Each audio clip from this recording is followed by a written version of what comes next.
Welcome to the Waves of Change podcast, where we aim to inspire the listener to awaken to their purpose and take the action required to live life on their own terms.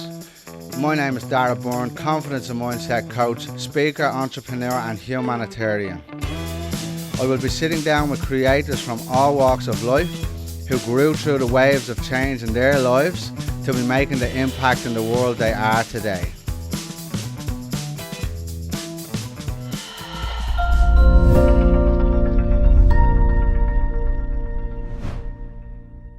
Mr. Barry Carey.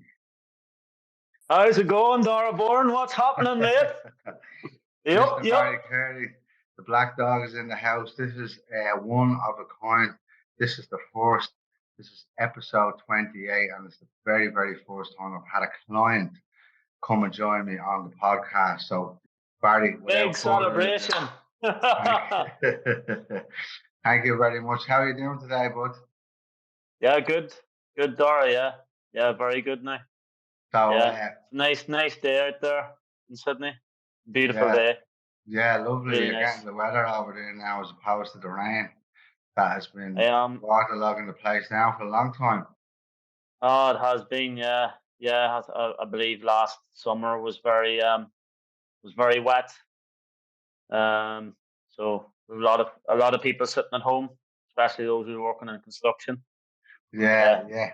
So look, coming from Ireland, there's never a shy drop of rain back there, is there? No, there's not a shy drop of rain back there. But I'll tell you the difference between Ireland and Sydney. I'll tell you, when it rains in fucking Sydney, it fucking rains. It beams down, but it does. In Ireland, it's just kind of like a miserable drip the whole time, and you get soaked a lot quicker in Sydney. Yeah, there's those of you who hasn't been to Sydney yet, if you do come, you'll witness what a rain shower is like when you get here. There's enough rain in the shower to wash your car down the road. Isn't that right? Yeah. So yeah, listen, there is. Yeah. Barry, we're gonna just go through your early life, just a general chat. Go through your story. Yeah. So, where are you from, and what was life like growing up? Yeah, well, I was from. I was actually born in Rotunda Hospital, Dublin. Yep. No way. Yeah. That's deadly. I was born. My dad and my mum. My dad was working my dad was a truck driver in Dublin, and my mum was a cook, and so I was conceived there in Dublin. I was there, I believe, for I think it was maybe 9 months. I think I was there, and then we moved to London, and that's where my mum and my dad had my sister Colleen. Was in London. Mommy got a really good job with a company called John Lewis, like a catering company. The name is familiar. Yeah, in London. So then when I was about 4 or 5, I moved to a village called Timor. Timor. Very, very, very small village in Fermanagh. Near the Cavan border, near Ballyconnell. So lived there for a few years. Went to primary school there, but for probably P1, P2. But then the father was a bit of a homeboard at the time. He wanted to go back to his home village, so he dragged the mother with him. So then we ended up in Maguire's Bridge, little small village as well. Probably not as small as Timor, but only about 2,500 people live there. So got into primary school there, P3, P4, all the way through P7. and went to secondary school in Listenski, which is like 5 minutes up the road from where I live on a bus, obviously. Mm-hmm. Was there for 5 years and then went and done my plumbing apprenticeship in the tech in Fermanagh and Enniskillen. Uh-huh. And then served my apprenticeship as a plumber. Uh-huh. But yeah, the childhood growing up was it was pretty tough. I didn't have a lot of confidence. I got bullied quite a lot, called names, spoke down to, thrown about the place. Yeah, yeah, it was pretty tough. And then when I was when I was 9, I was coming home from summer camp one day, and I walked into the walked home, and I could see the curtains closed in the house, and I said, something doesn't seem right here. What's wrong? Is Granny dead, or what's happened? So I walked in, and I could just see a load of people in the kitchen in their house, just crying their eyes out. What the fuck's happened, like, you know? And Mm-hmm. then my mum brought me and my sister and the two younger ones outside, and explained to us that, you know, your dad's in a better place now. And yeah, he won't be with us any longer. So being the eldest in the family, that really hit me hard, and um suffered a bit of trauma from that, and uh yeah, found it a bit hard to deal with things. Yeah, Powerful story, Barry. I commend you for being open and brave enough to share it. yeah, Takes a lot of courage. Some yeah, love for your father and the whole family. Um, yeah. First of all, with the bullying, how do you see that it affected you in later life? It's have affected me in a great deal, because I lost my confidence, and I was more or less told I was no good. Um, yeah, and being bullied, called names, um, the whole works, and it really affected me.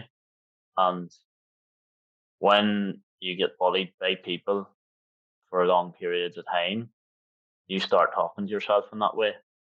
You you start saying to yourself, "Oh, maybe I'm not any good." Like, you know what I mean? You start questioning your own ability, and yeah, it really affected me. It was hard, mate, very hard. Like, even to the point, just people making a laugh at me when I got to secondary school too. I can remember thrown out of the showers naked, in front of the whole school. So it's very embarrassing, and that hurt quite a bit. Mm. And so later on, it hurt at the time, and what else was sort of downloading into your system that you still carried up until later, like into your adult life? Um, what else? Would Sorry, repeat that question again, Dar? Yeah. So what other programs did you download and take with you into adult life? So how did being bullied impact you later on in your life? I just downloaded programs that, you know, um, I'll just do a job, or I'll just do something that's, you know, that's gonna get me by, and um, that's all I'm really capable of. And um, I'm only gonna be ordinary, so I'll just live an ordinary lifestyle. And yeah, being told, like, you know, sometimes you have to go and do the job that you hate, you know, that nobody likes going to their work, but they have to do it anyway. Mm-hmm. Sort of, so Mm-hmm. sort of them sort of things, and then that's kind of built into your belief systems, and then being told that you're not being good maybe at certain things, Mm-hmm. um, and that also gets downloaded into your system. So yeah, that that affected me quite a bit, Mm-hmm. and yeah, I lost a lot of confidence from that. And So, I yeah, always had this sort of belief that I could do more, but it was from what others were saying that kind of made me doubt myself, if that makes sense. yeah, makes perfect sense. And again, I commend you for coming on here and sharing your vulnerable truth. Takes a huge amount of courage. I thank you Mm. on behalf of myself and whoever listens to this. Thank you very much. Um, what would you say to people who would treat others like you are treated? So those who are bullying others right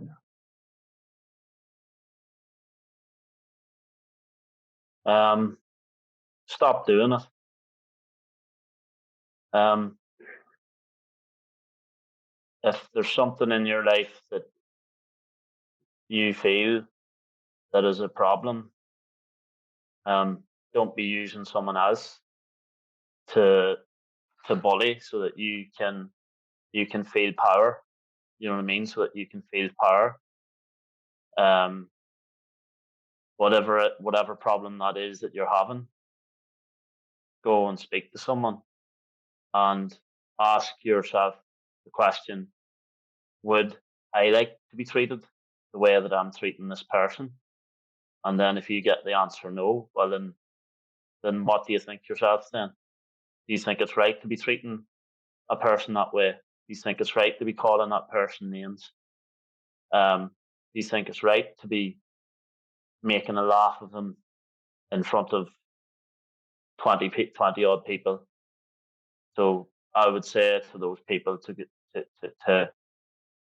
have a good hard look at themselves and and find out what's what's going on with them and address it. now? Yeah, thank you for that, Barry.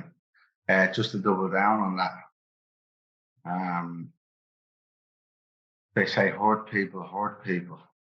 And to bring your trauma over and because you've got a low self-esteem because of whatever other issues, but treating other people poorly in order to make yourself be in a position of power. Is that real power in your eyes, Barry? No. Mm-hmm. So yeah, just for anyone listening, if your kids, what happens in childhood stays with us for life. Um, what happens in childhood stays with us for life. So even if you don't notice that your kids are being, I'm not talking to you here, Barry, I'm talking to the listeners. If you notice that your kids are being a bit aggressive or whatever, not that everybody allows their kids or purposely has them go out and do these things, but Mm. try and talk and instill different values in as early as possible. Thank you, because those are the values that will stay with them for life. And Barry, Yeah. coming back to you and your story, you spoke Mm. about nine, at the age of nine, your father passed. Yeah.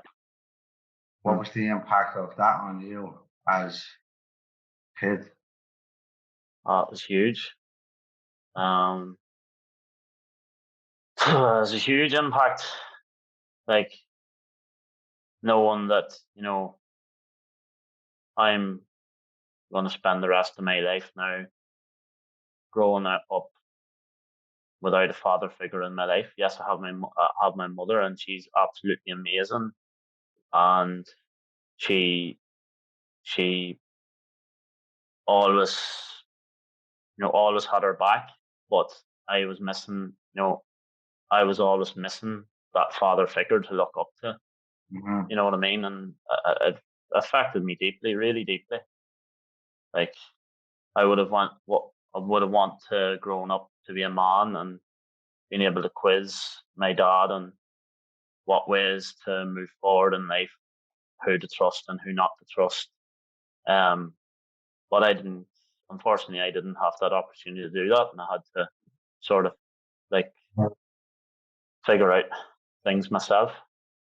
So yeah, um, yeah, it was tough there, very tough. How are you feeling now? Yeah, it's um, quite emotional speaking about it. But yeah, these things I have to learn that these things are in the past now, and um, that like you have to let go, and life is not necessarily fair sometimes, but that is life, and you just have to pick up the pieces and get on with it, you know. Yeah, growing up without a father and not having that father figure in your life, when in your life did it impact you the most? Um, it impacted me in most of my life, to be honest, but probably impacted me the most whenever I turned 18 or 17, 18. Like Uh-huh. you've just become an adult, you know what I mean, and you're looking for the right direction in life, and it was hard not having him there to sort of guide me down that that right route, if that made sense, guide me down a path that I would that I would enjoy. Because I do remember when I was younger, like my father used to come up and used to read to me at night and stuff, and he used to like, give me like certain bits of inspiration, like inspirational words he used to use in me, like you know, never let anyone in this world, son, tell you you can't do something because you can do it. And yeah, just stuff like that, and just telling me, like singing me songs and stuff, and yeah, um, he was on bringing me on the truck as well. He used to drive for Quinn's Lorry, so he'd bring me along on the truck, and I used to love it. Like I used to be loving to be with my father in this big truck, like and I just loved every minute of being with him, to be honest. Mm. And it was hard. It was hard when that was taken away from me, because I would have liked to have had him in my life to guide me on further and into doing the things that I love to do, and what he feels what he felt I would be good at, and he Uh-huh. would be one person that would have been one person that would always I would have feel would drive you in that direction. Uh-huh. But it wasn't to be. But I still had my mother, and my mother's a strong motherfucker. Let me tell you. Sorry for cursing if that's. Uh-huh. Don't let there, I'm just brother. not allowed in the podcast. I can take it Yeah. out. Bring it the But fuck on. Whatever else you want to but, fuck about, you can go for it. It works. my mum, even though I got bullied and told I was no good at school and everything else, like my mother, um, really like kept me going. She kept me strong. It was just inspiring seeing her bringing up four kids on her own. Like, you know what I mean? Four Mm-hmm. kids. When my dad left us behind, there was me, I was 9, there was my sister Colleen, she was 7, and there was Owen, he was 4, and then my little sister Catherine, who was 2. So that's a fucking huge responsibility for one parent. And she was running a shop as well. And my dad was helping my granddad out with the funeral business as well that we had back in back in Ireland as well. We were Uh-huh. funeral directors as well, so Mm-hmm. huge responsibilities, and she gave me a lot of strength and helped me believe in myself and stuff as well. So that was a Yeah. good What an good incredible thing to have. woman. Some Yeah, some huge amount of love for your mom right now. What's her name? Mary, Mary. Big Mary. love for Mary.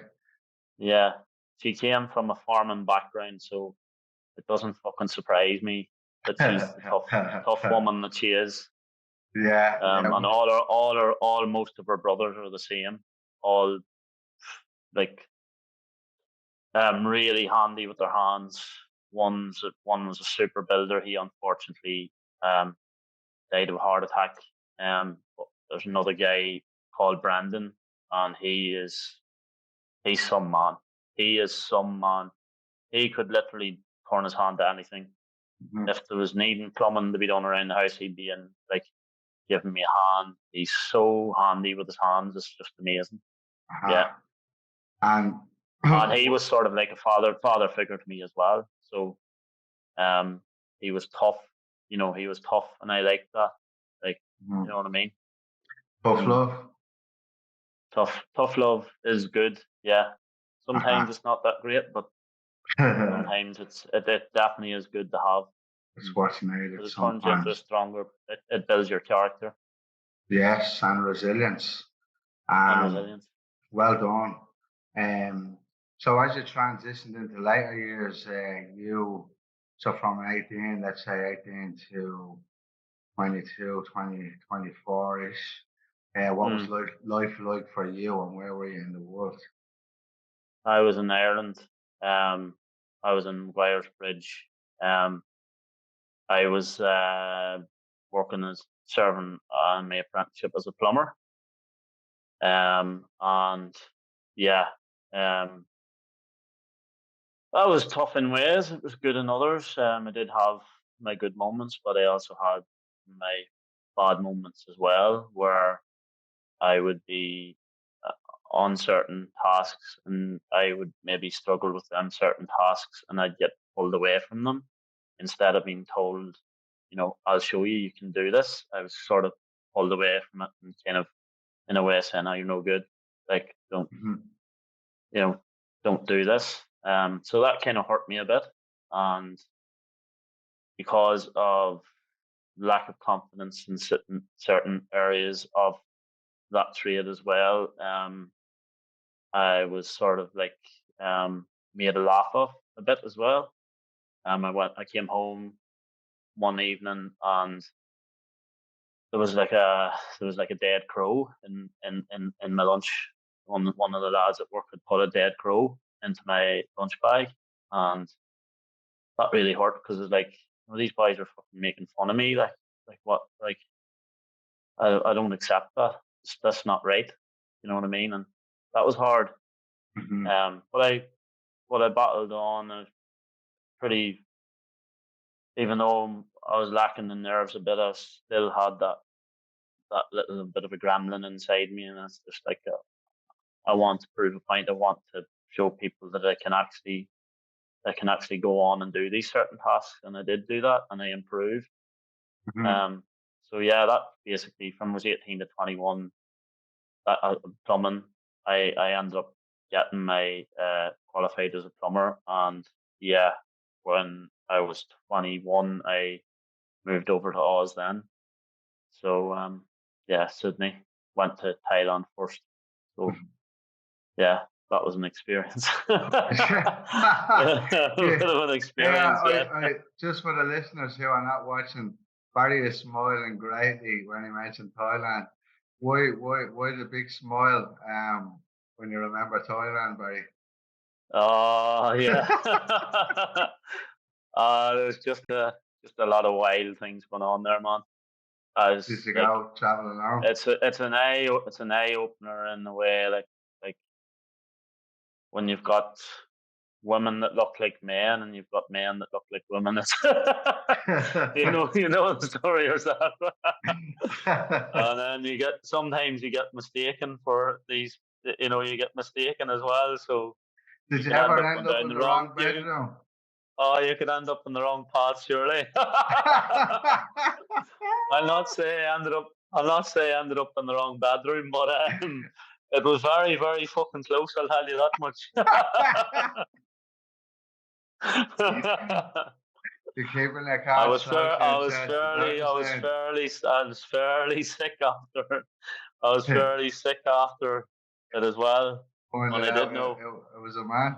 when I did, I'll not get into too much detail. I'll leave it at that. Hey. So Yeah. Thailand is good fun. Well, Thailand was good fun. It was a beautiful country as well. Like, you know what I mean? Like, we went to Koh Samui. It's amazing. Like, Koh Samui is so nice. It's like a family sort of orientated place, and it's really, really nice. Like, we had like sort of like a villa beside the ocean. It was just magic in it, like a pool as well. It was amazing. We went to like a full moon party as well, like a 24-hour sort of rave thing. Like, I and done one of them myself. oh mate, nuts. Oh, just bananas. Like, just uh, it was an out of body experience. Even though for me there was no drugs involved, but there was a hell of a lot of alcohol involved. So we definitely got up to some mischief there now. But you're look at you can't die wondering. You have to live your life too. Exactly, Barry. I'm delighted to hear you say that. That I think I'm gonna caption that as the Yeah. title of the podcast.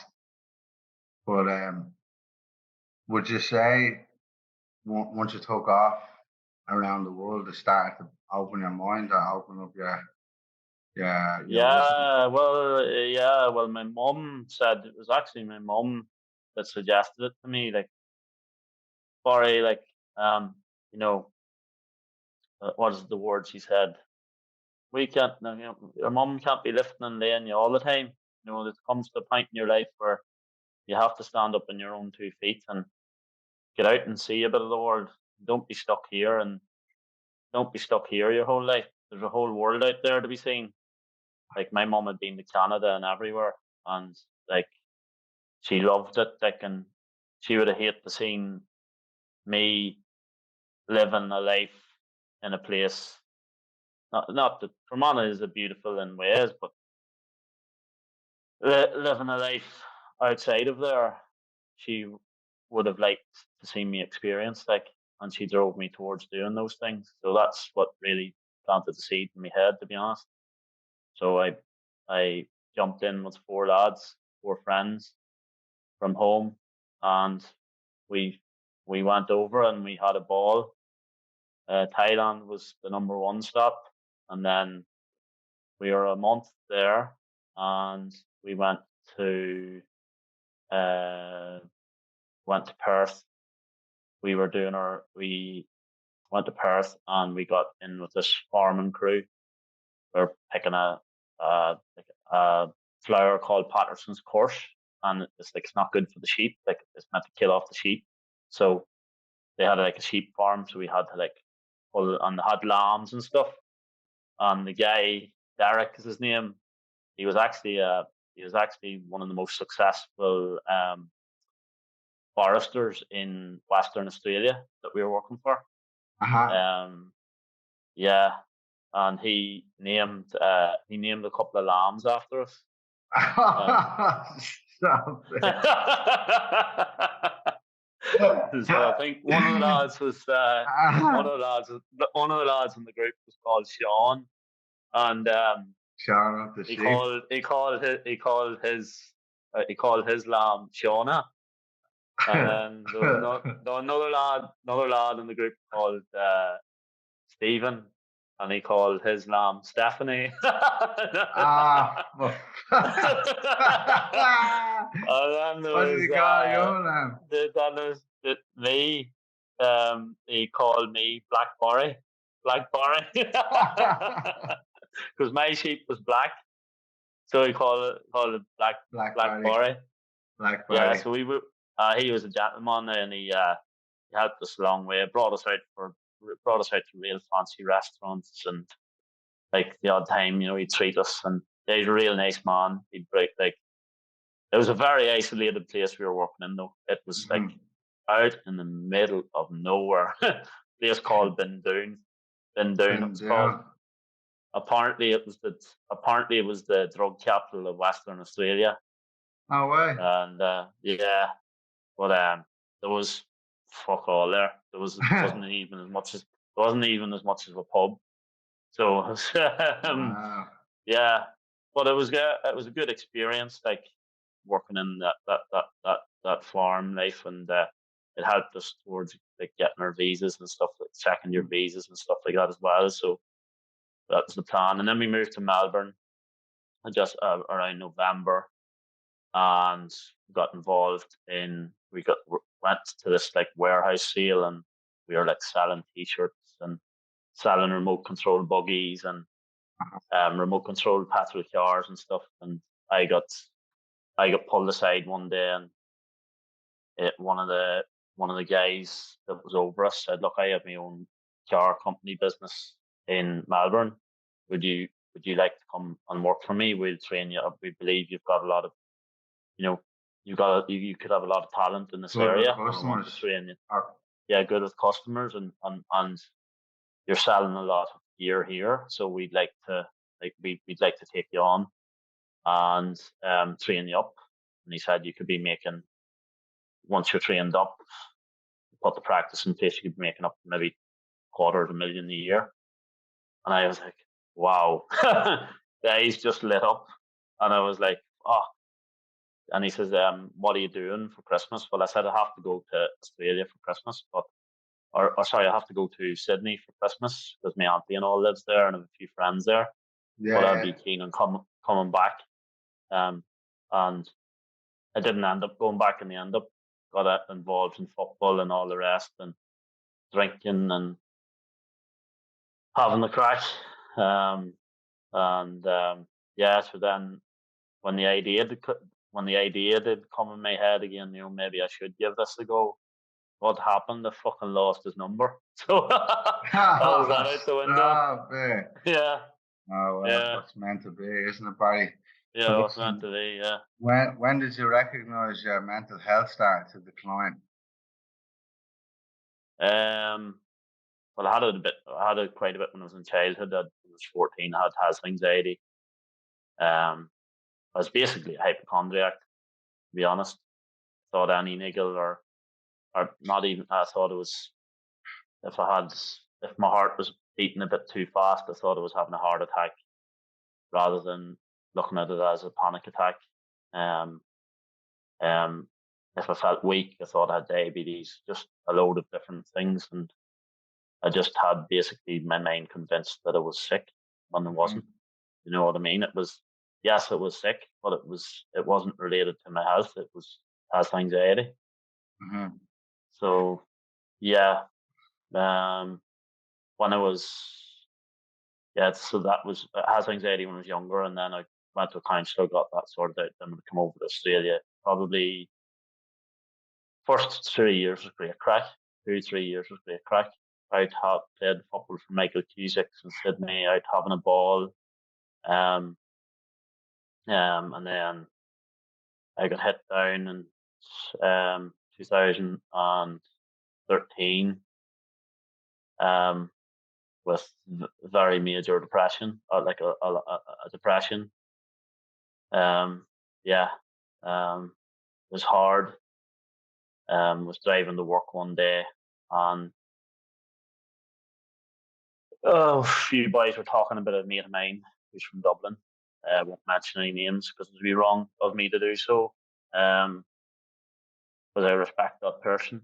But yeah, he'd got really sick, and he ended up getting schizophrenia, and that really that really hit home with me because on my mum's side, he has someone in a situation the same as that. So I knew I knew from watching that firsthand what it was like, and I just remember tears running down my eyes.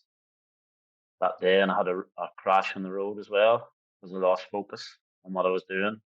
I was just thinking about him, and yeah, it was difficult. And I I was on the construction site that week, and my mate Mark, I wasn't switched on at all. Dara, to be honest, I was going to the toilet. There was a little portaloo cabin along the side in the site. Um, I just kept going to the toilet and was crying every 10 minutes.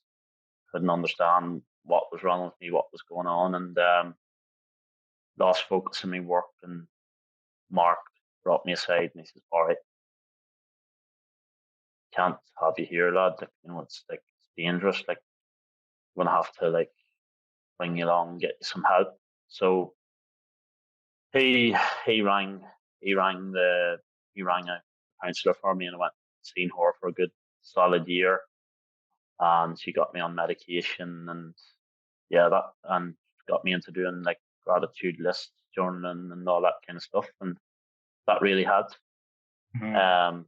And I kind of went back to normal living for a while, um, and actually signed up. Um, I actually quit the drink as well. Mhm. Um, I just woke up one morning and I made the decision: no more for me. It's not doing me any good. It's not doing my mental health any good. Mhm.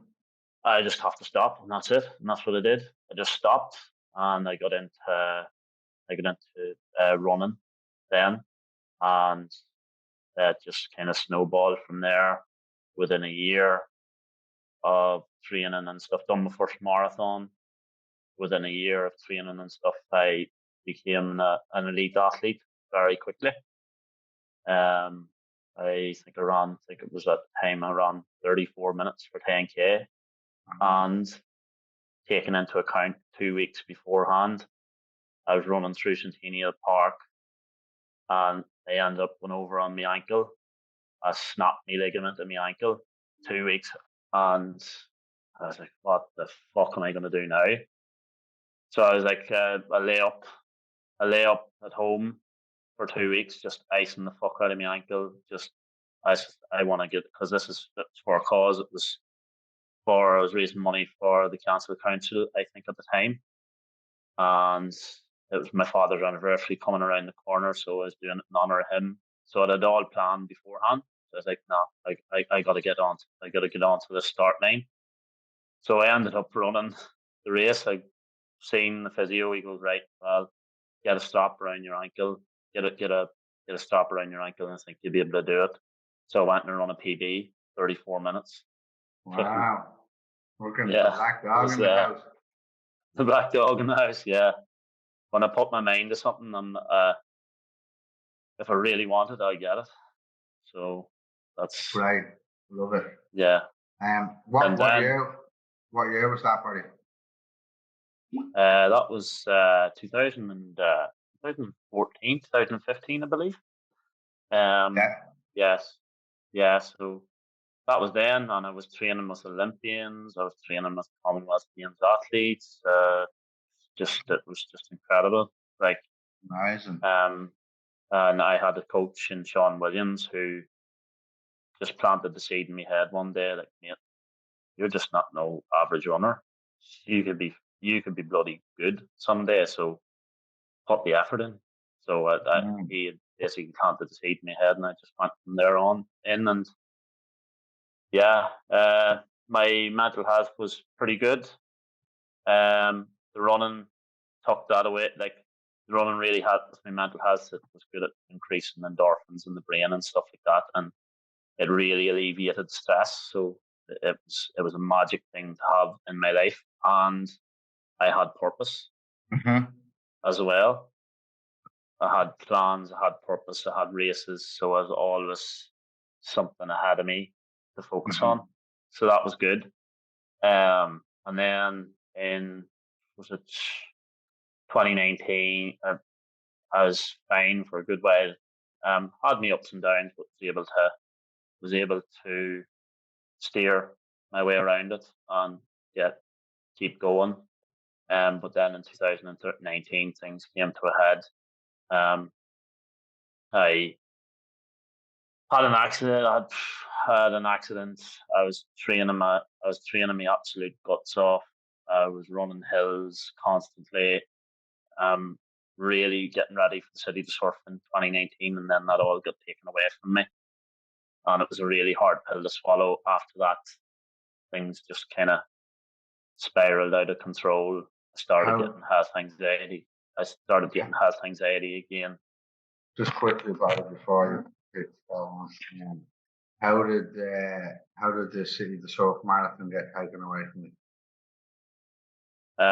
Well, I decided to race. Well, basically, I had an accident on a construction site. I'll not get into too much detail around it, but I basically was told you- you're not going to be ready for this race. So I had to um, I had to I had to swallow the pill, and it was very hard because I'd put months and months and months of training 6 days a week, strength training, everything. I put everything into it, and then you're looking forward to it, and then a couple of weeks out from it, you get this injury, and it just it's hard to deal with when you're told no, What was the you want to injury? race.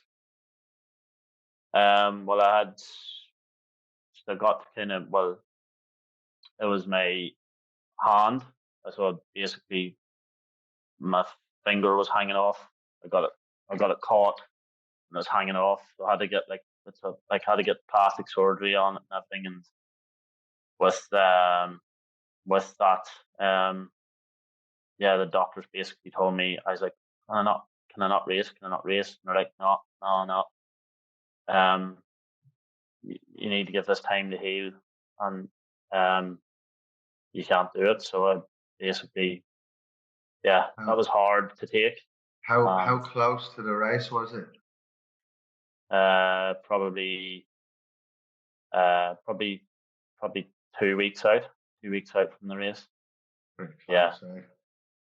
yeah. So it was yeah, it was hard to take, especially when you know you've trained so hard for something, Mm-hmm. and you're ready to put in a blinder. Like I was Mm-hmm. ready to run probably if top. I was probably going to get a top 30 place in the city. The surf had previously run a top 50. So there's 85,000 competing. Um, but yeah, the opportunity I was in that shape, and Mm-hmm. that sort of kind of all got taken away from me. But So so after it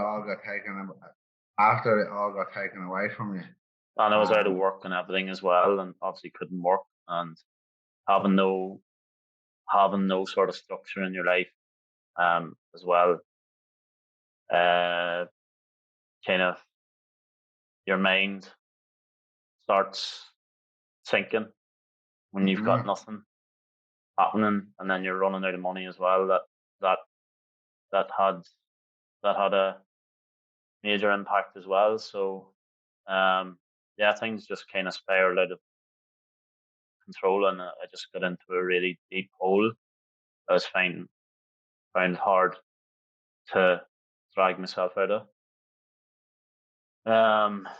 I did get back running again, probably about 5 or 6 weeks later, but all the other things that were happening at the time, it was yeah, it was hard.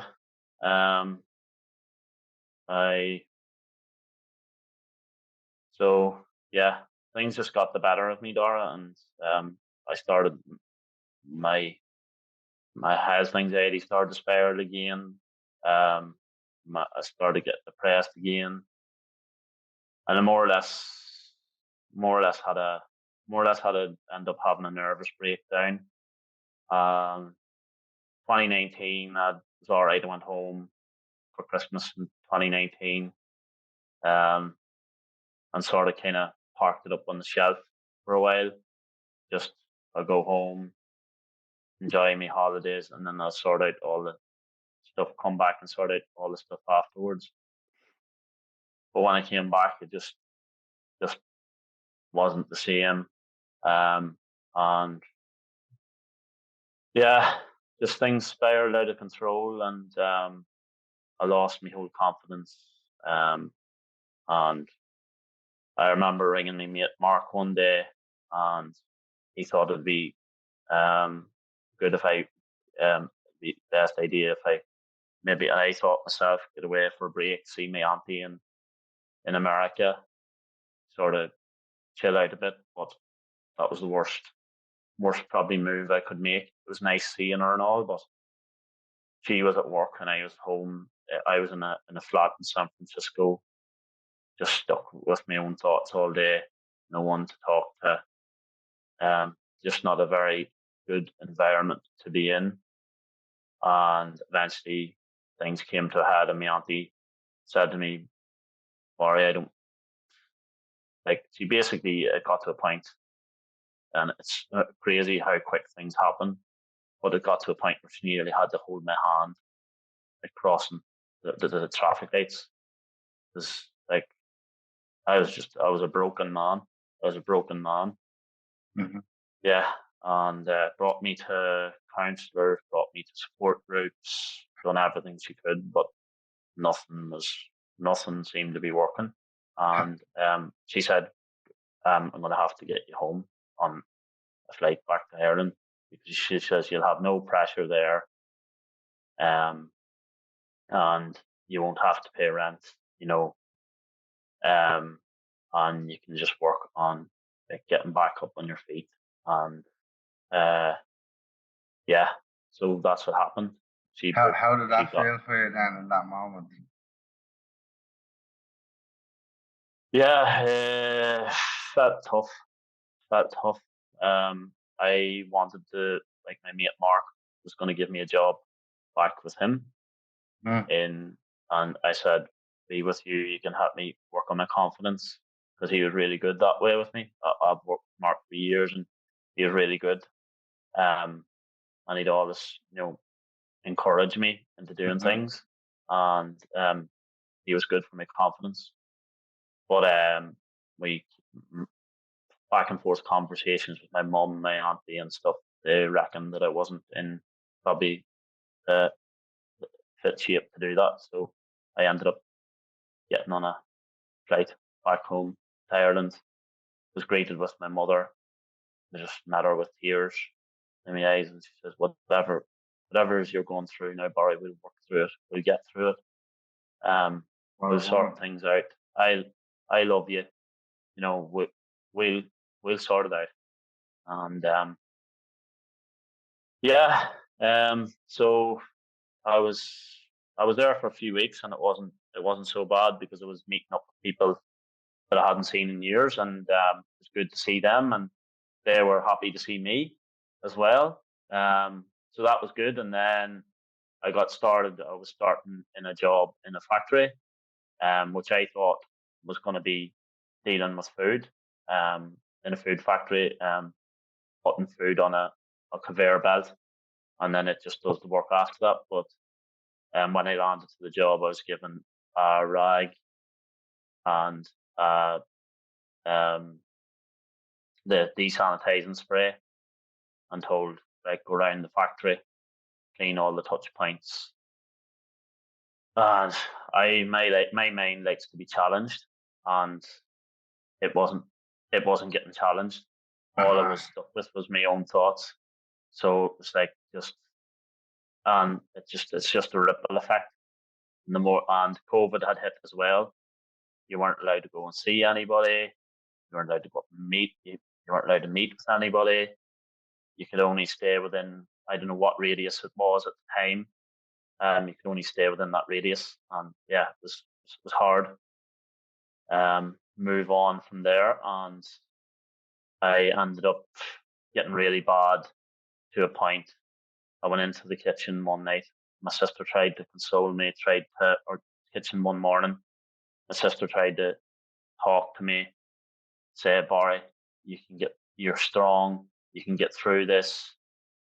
Um, you're suffering now, but you can get through it. And I was like, no, can't. I'm finished. I went to into the kitchen. My mother was in the kitchen. She's like, "What's wrong, Barry? What's wrong with you now? Are you all right?" I said, "No, fucking shit." I went to grab the knife from the drawer and I started cutting into my neck.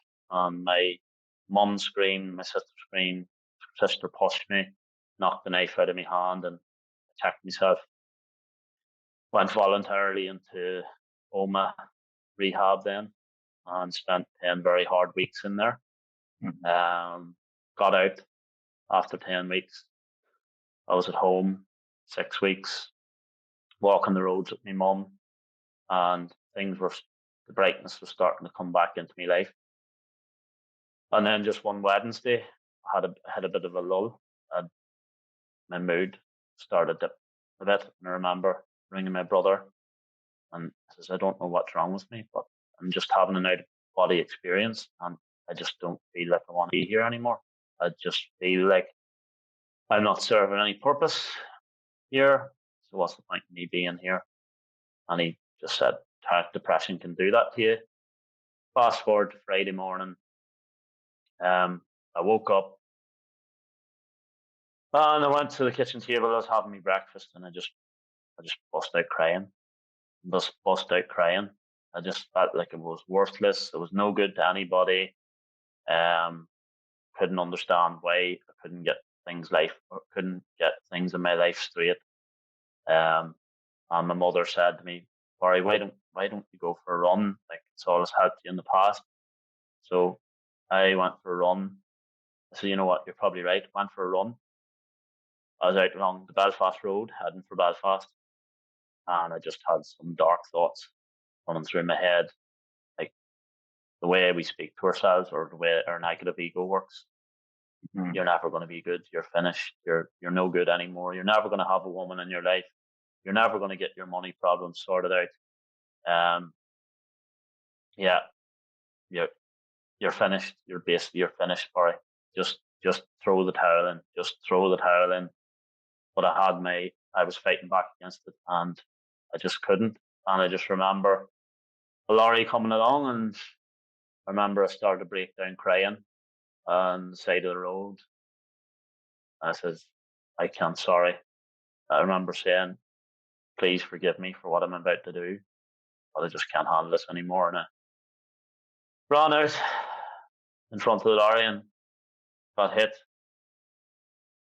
and ended up in the Royal in Belfast. Yeah. In a wheelchair. Couldn't move. First week I couldn't move. How are you feeling right now, Barry? Yeah, it's really, really tough speaking about this, but I feel people have to hear this, people have to hear this. And they can make their way back. Let's give people hope.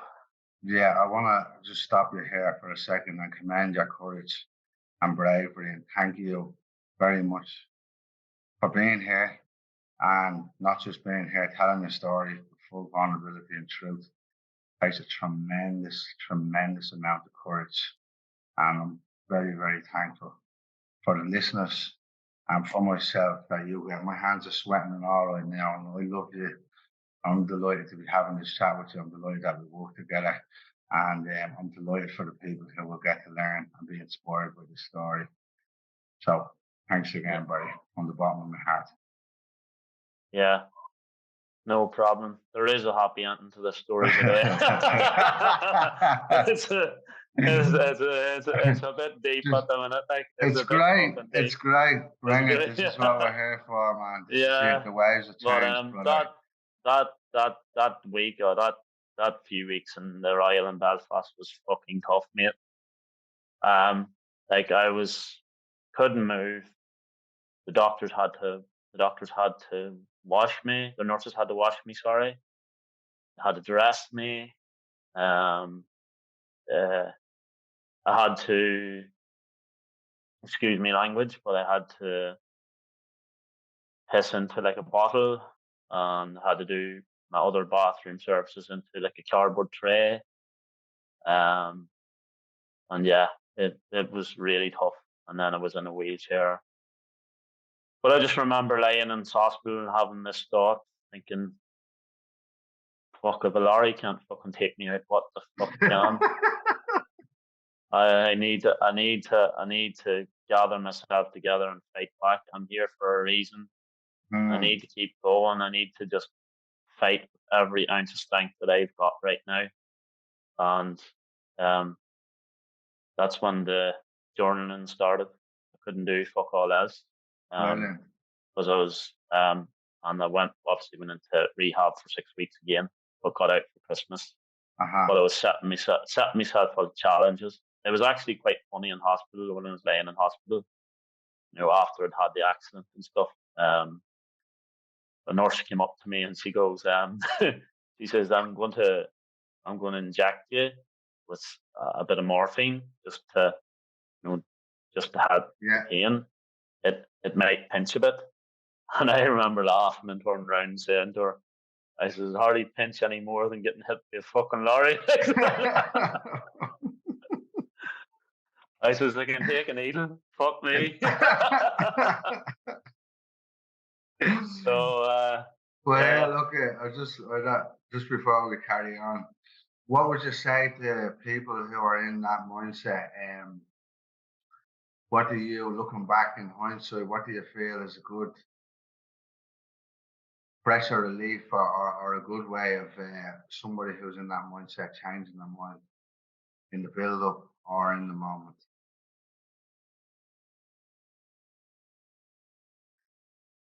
Belief and hope. Belief and hope. Belief and hope. 2 words. Belief and hope that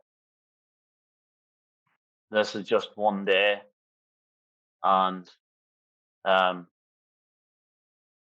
keep telling yourself that tomorrow's going to be a better day. I've had a bad day today, but tomorrow's going to be a better day. And just baby steps, Dara. Rome wasn't built in a day, as you know, and all the work that I've been doing with you. And it takes effort, takes commitment, takes dedication, determination, but you can do it. You just gotta believe in yourself, and you just gotta get. Sorry, it's getting a bit emotional right now, but you just gotta believe in yourself, and you just gotta get the right people around you to help you, and you can do it. Yeah. So if you're listening right now, don't let anyone tell you you can't do something, because you can do it if you put your mind to it. Get the right people in your corner, and you're a winner already. Yeah. Well done, Barry. Well done. And who's the right person for you? Who's the number one person that can give you what you need in your life?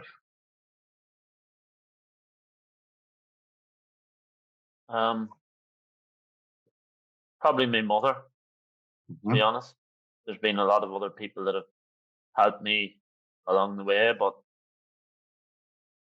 my mother's given me tremendous strength. She's a strong woman herself, and I've carried on her habits, and it's instilled strength in me.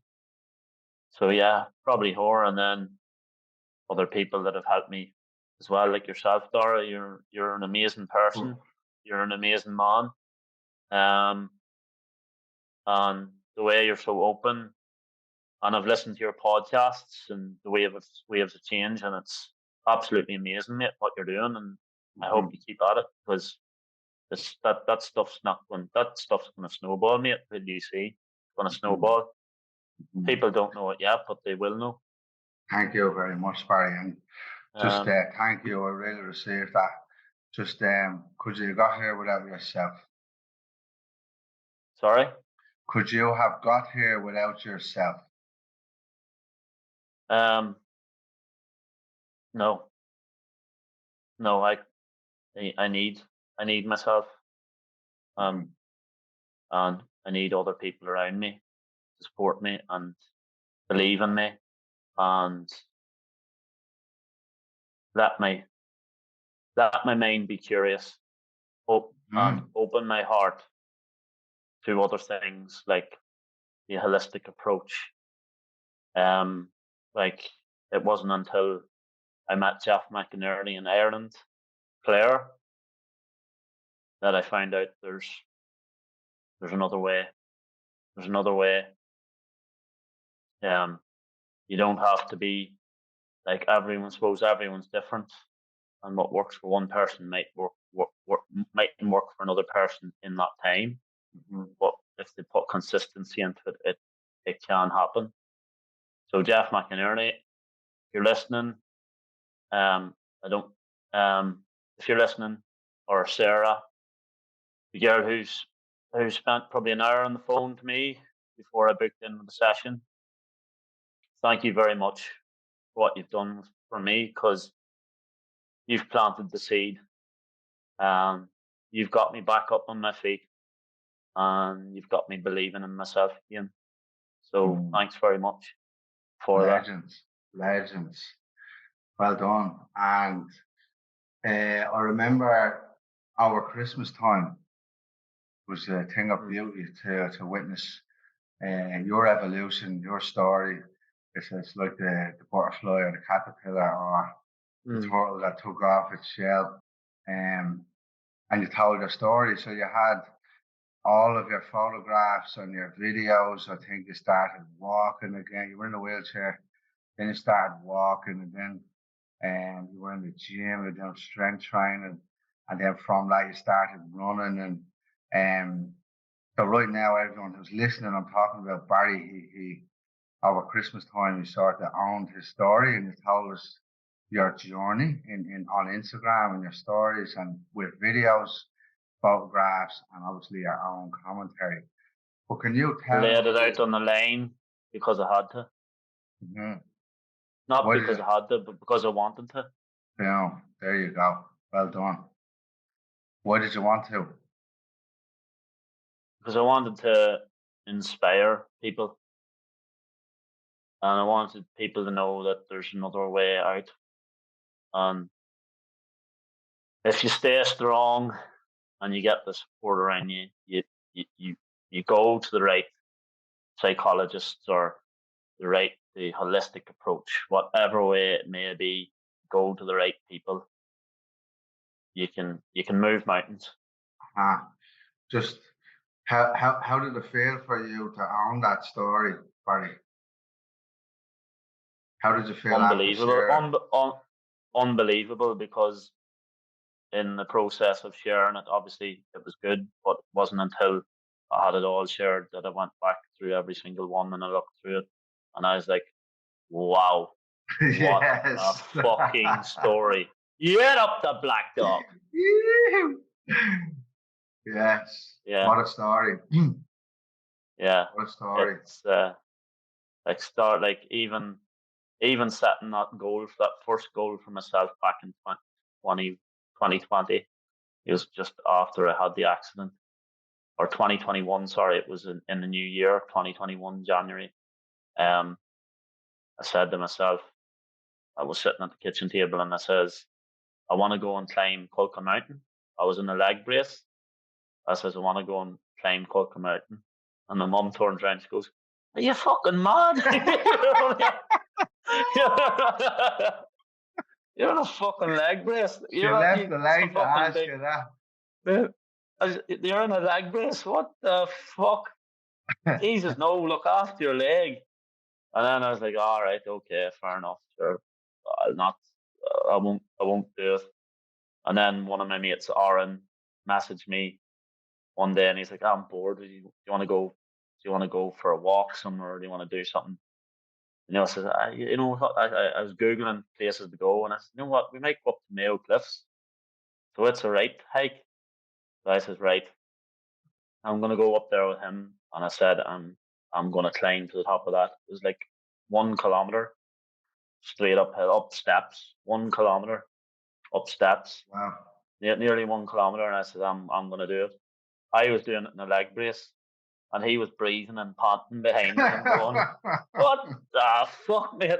Here's your fit. What the fuck? Yeah. So I just love setting challenges for myself. Always did. And I says, no matter what, I'm going to do this. And when I did it, that was kind of like a stepping stone for me. If you can walk this fucking mountain in a leg brace, you can do anything. You know what I mean? If you put your mind to it, That was your once you instill Everest. something in your mind and you don't let go of it, that's Amazing. So can you let the listener know what it was like for you? Do you know, the more belief you got, the more of these mini goals you achieved along the way, like mentally, how much did it build up your resilience, your confidence, your character along the way, all of it? What was it like for you? amazing. It was hard, obviously hard at the start, but nothing worth doing is easy, Mhm. you know. Um, so it was all about every little hurdle you get over. It's all about setting yourself little goals, and the more you achieve those goals, it gives you more encouragement to keep going and stepping up onto that next rung in the ladder, stepping up onto the next rung on the ladder. You know, eventually, before you know it, you're doing things you never thought you would be capable of doing again, and you're doing them. Mhm. So it's all stepping stones, and it builds serious resilience. It builds serious confidence and builds serious belief in yourself when you put yourself out of your comfort zone and face that fear, whatever it may be. But go and face that fear, do it, look back at it, be proud of it, and then you know when you do that, you can do something else. So Mhm. So yeah, good, so good. yeah. So you went through all of this process, and what was the next phase in your life, Barry? Next phase in my life, obviously, going through all this process, I got back training in Sydney, and touched base with my coach. Sean said, "I want to get back onto a training program. Can you send me one?" He says, "Yeah, absolutely. I'll send you one." And he sent me it, and I just kept plugging away at it and plugging away at it for about probably 6 months. And then just in September there, gone by, I wanted to raise money for the Black Dog Institute because I know what it's like for people to suffer with mental health problems, and I wanted to contribute. I wanted to be a part of people's comeback and um, giving these organisations money so that they can help their What patients move forward. what does the So Black Dog Institute do? Sorry for cutting you off. the Black Dog Institute is an organisation in Sydney that helps people with mental health issues and puts funding towards getting them the right support and help. So I wanted to be a part of that, and I ended up raising, I think it was $1,580 Mhm. for the Black Dog Institute, and then that was what planted the seed in my head to call myself the Black Dog. So I got the t-shirt, I wore the t-shirt, and I was like, you know what? Jeff told me as well. He says you need to recreate yourself, and no better to recreate myself than to go and run a 10K bridge run and finish top 20 in 34 minutes. Um, After what the hell I'd been through, like in a Mm. wheelchair, in a hospital, hardly fit to move. So yeah, and then obviously raising all that money for that foundation was amazing as well, and getting lots of feedback from people like "well done" and just inspiring quotes and inspiring comments from people as well. It's just amazing. Mm. Yeah, and then I went on and I won. Just Uh, I just Yeah, quickly before you go further, um, what was it like for you yourself personally, outside of all the external, um, not validation, but all these, just when you crossed that line, what was it like for you? alone, outside of everyone else, just you, and you cross that line. I just remember taking a breath and going, this feels so good, so fucking good. Look what you're after fucking doing.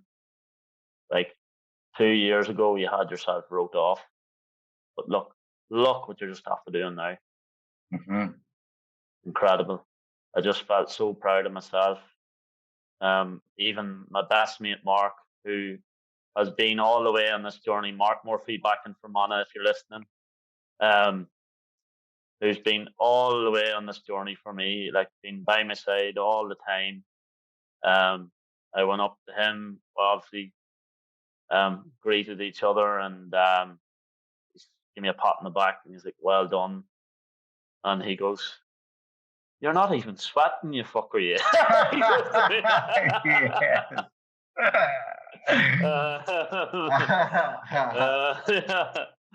I just kind of just shrugged all that off, and I was like, "Yeah, whatever." And then I just, yeah, it was good. It was a good feeling to accomplish that after all I'd been through. And I'm sure there was many people out there saying after I got run over by that truck, geez, I don't know if Barry will ever be right again. Like, I don't know if, but I I proved the point to, if there are doubters out there, I proved the point that I will be right again. Mm-hmm. Just need the right people around me, the right support, and just need to keep working hard on myself. And yeah, Amazing, Barry. Well done.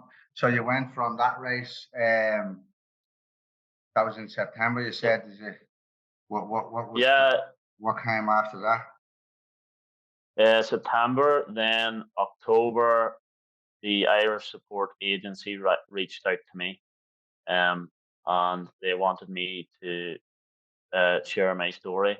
It was like publicly speak about my story. Mm-hmm. Um, there was yeah, so I went. There was 40 people at that event, and I got up and Kieran Gribben. He's I don't know if you ever heard of the band in XF. No. I yes, but if you ask me what the Yeah, names are, yeah. Well, he was there, and he was like doing like sort of like he was playing a bit of music, and we got in. It was a fun thing to do, and it was a mixture of emotional and fun. mm-hmm. But he played a bit of music at it, and he's actually written songs for Madonna, Snow Patrol. Um, yeah, it was amazing to be in his surroundings, like as well. That was nice, but to also share my story in front of 40 people, and then to um, get like a more or less a standing ovation after it. It was amazing. Wow, Yeah. wow, it's incredible. And yeah, I got great feedback from all the people from there. And one man called Alan Earls was sitting beside me. He says, "Barry, just take your time, tell your story. There's going to be a lot more after this. This is just the beginning." So I took his encouragement and went and just shared it, laid it all out there for everyone to hear. Yeah, Mm-hmm. yeah. So that was good. And then after that, it was the race in October. It was a 5K, and it was out west. Um, so I went and I blew them all out of the park basically around 16 minutes, I think, for 5K. I broke the race record out there west in Sydney. I'm trying to think of the name of the place. Doesn't really matter, but yeah, I won by over a minute, I think, and Wow. I was uh, I'm my own worst critic. I still wasn't fucking happy. I was like, I was looking to run. I was looking to run a PB after like a personal best at the race, and I felt I was in the shape to do that. And when it didn't happen, it was like, uh, what could I what I didn't plan this right. I didn't do this. As my own worst critic, and But hey, I'm just one boy turned around to me and he goes, "Fuck's sake, Barry! You only have to fucking win in the thing. What more do you want?" my Yeah. name and He lights says, on the "I thought bridge. that was great. I thought that was great." Yeah. So But what I yeah, remember is you ran 10K in 34 minutes, you said earlier on the podcast, and 16 minutes for 5 is 2 minutes less than 34 if you yeah. ran No, but 10 kilometers. I've run a 33 minutes back in 2018 as well in All right, Melbourne. all right. Yeah, for 10K. Yeah, that was something special because in 2018 I had another injury on a fucking I was basically burning the candle at both ends, to be honest with you. I think this is one thing for the listeners as well. Get as much balance into your life as you possibly can. Balance balance is key to success because I didn't have a lot of balance then. I was burning both candles at both ends. I was working 60 hours a week on a construction site. Um I was getting up at 3 o'clock in the morning to do my first run. I was coming home doing a run and I was running 7 days a week. No rest days, no nothing. It was just game on in my head. Intense. And I ended up having back in 2018, I ended up getting a stress fracture in the pubic ramus bone, which meant I was me out. I was getting ready for a race. I had to cancel that as well. So that was me out. So I was out of work, no money coming in. And that's not good for your mental health either. And yeah, hard. It was hard, very hard. But another thing in me, I just bit the bullet and I says, right, this is what's happened. I'm going to get back at it and I'm going to do it the right way the next time. Went to see a sports doctor. He told me start having your rest days, and then I run 33 minutes the following. Not long after that, probably 9 months after that, that's fracturing my pelvis. Mm. So I ran a PB. So what? 10K, 33 minutes. The pelvis fracture was from overrunning. From overuse, just like, and I wasn't giving my body Burnout. enough rest. Yeah, my burnout. I was only sleeping probably. When I look back, it was a bit crazy, but oh well. You have to learn from these things. I was only getting about 5 hours sleep a night.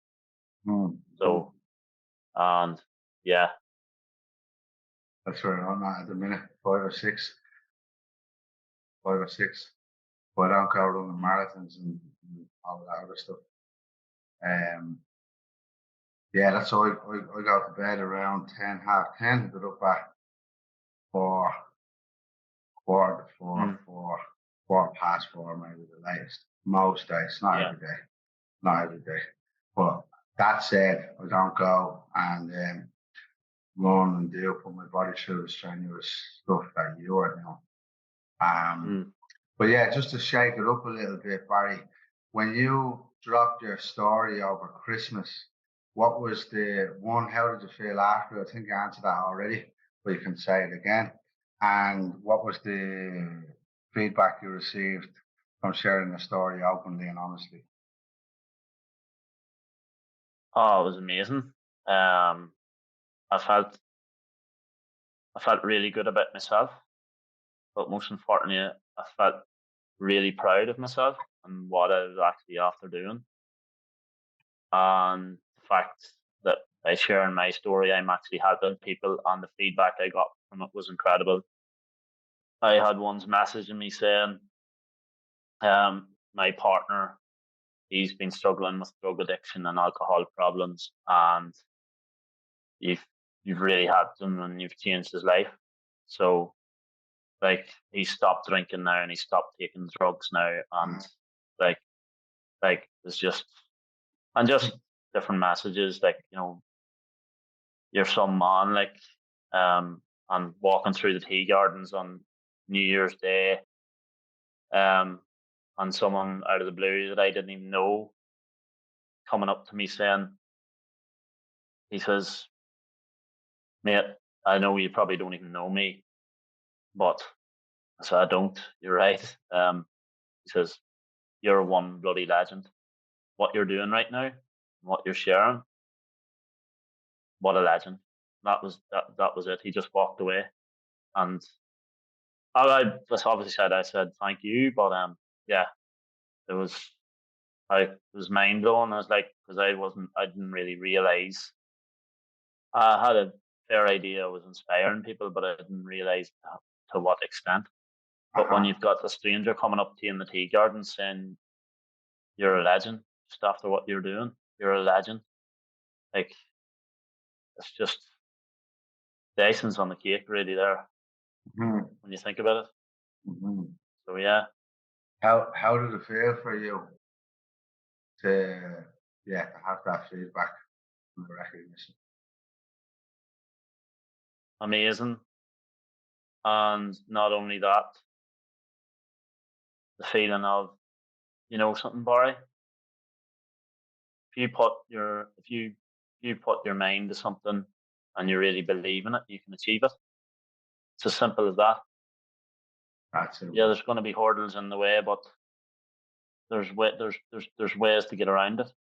There's people you can meet. There's people you can talk to, and there's solutions. There's always problems in life, but you've always got solutions for them. So yeah, Solutions. Solutions. Will always get you solutions. around. Yeah, It'll always get you around it. That's my mentor, Preston Smiles. That's one of his quotes. Solutions and the soul line instead of the goal line. yeah, What's moving in these areas? What's moving on the inside? Yes, all of these yeah, other achievements are great, but we want to know what's yeah. moving on the inside. So, Barry, the black dog, Carey, what does the future hold for you, my bro? Yeah, well, the future at the moment is getting my finance in order, which I have been working working really hard with you, and the stuff that you've been pushing me to do is been great.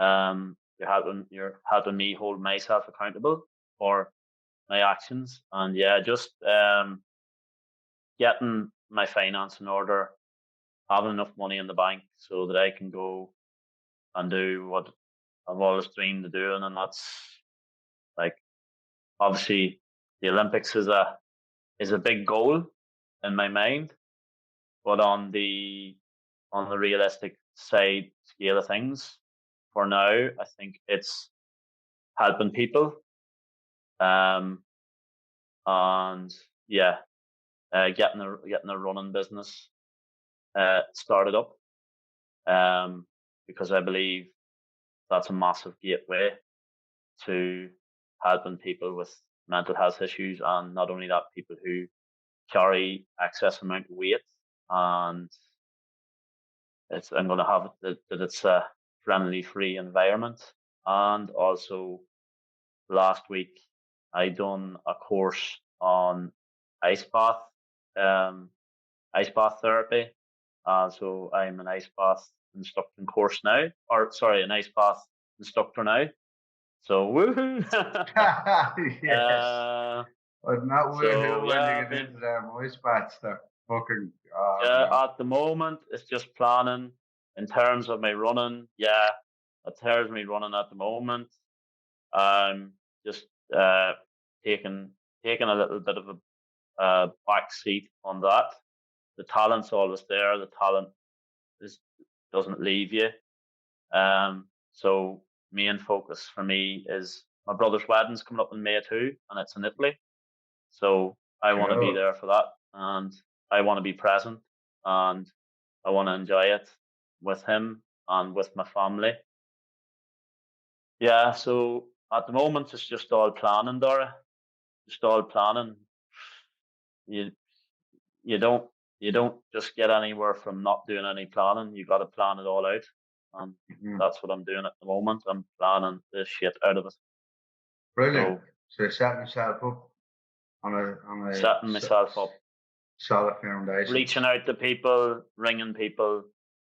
I've sat up to 11 o'clock at night, writing out, writing down goals, writing down plans, um, writing down things that are gonna move me forward in the right direction.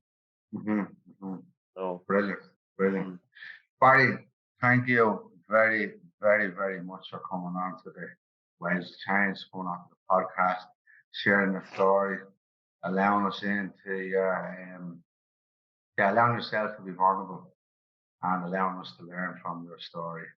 It takes a tremendous, tremendous amount of courage to do what you do, to do what you're doing as well, and for what you're doing and what you're planning to do in the future.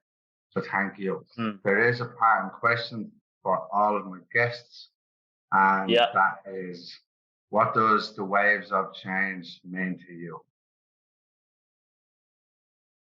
what does the waves of change mean to me? Well, I'll start by saying, Dara Born, you are one fucking legend. And I'd like you to give yourself a big clap on the back for that, what you're doing for and reaching out to people, being vulnerable yourself is fucking amazing. So keep doing it. What does the waves of change mean to me? It means that no matter how low you find yourself in life, there is always a way out. The waves of change has changed me in more ways I can imagine. It has given me a focus, it has given me a plan, and it has helped me to create a future for myself. And one more thing, I am the caterpillar right now, but the shell is cracking open as we speak, and I will become the butterfly. When that happens, I can fly away and be free. Wow. Huge. Yeah. Can I also just mention a few things? That I've quickly jotted down. Advice I'd like to give to mental health sufferers as well. Yeah, go for it, Barry, by all means. Few quick ones. Do what makes you happy. Be what makes you happy. If others disapprove, tell them to rearrange these words. Yourself, fuck, go. So rearrange those words. Yes. What does that mean? Journal daily. Write gratitude lists daily. Take cold showers regularly. Go out for a walk in nature. Go for a run. Exercise. Do whatever it takes to free yourself again. If you're an alcoholic, seek help and stop. Alcohol is the devil if you have no control over it. Take control. Book suggestions. Untethered Soul. The Monk That Sold His Ferrari. Billy Connolly, windswept and interesting. He suffered from sexual abuse from when he was 4 years of age. After he was 50, he got a double diagnosis of cancer and Parkinson's disease, but he didn't let that stop him. And he's funny too. Movie suggestions. Bleed for This. It's a true story. Talk about resilience. The resilience is all in this movie, so keep an eye out for it. And then one I watched a couple of weeks ago, which I found very interesting, to people who are on the edge and think they can't go on any longer. There's a movie called, it's fiction, but there's a movie called Tom Hanks, a man called Otto. Brilliant movie. People I'd like to thank who have helped me along the way as well are Harry Summers, who give me an opportunity to come out here. He got me a job, had a car, He set me up. He gave me a place to stay. Extremely grateful for the opportunity he gave me. Mark Murphy, a best friend of mine. Christopher McGeehan, Dara Foley, super, super, Future champ. who is gonna be a world champion very soon. So watch that space. Barry Devine, Jeff McInerney, Sean Williams, and the last but not least, Dara fucking Byrne. Barry, you're a fucking legend. Thank you very much for your kind words. That is you're the very, very first person to come with a list and be prepared like that. So thank you on behalf of myself and the listeners. You're a legend, a living legend. I can't wait to see your next chapter, brother. I'll chat to you soon. Thanks, Dara. I can't wait to see yours, and keep the sunny outside out, bro. Yes, that is soon, but all right. Yeah, chat to you soon. Bye. Yeehaw!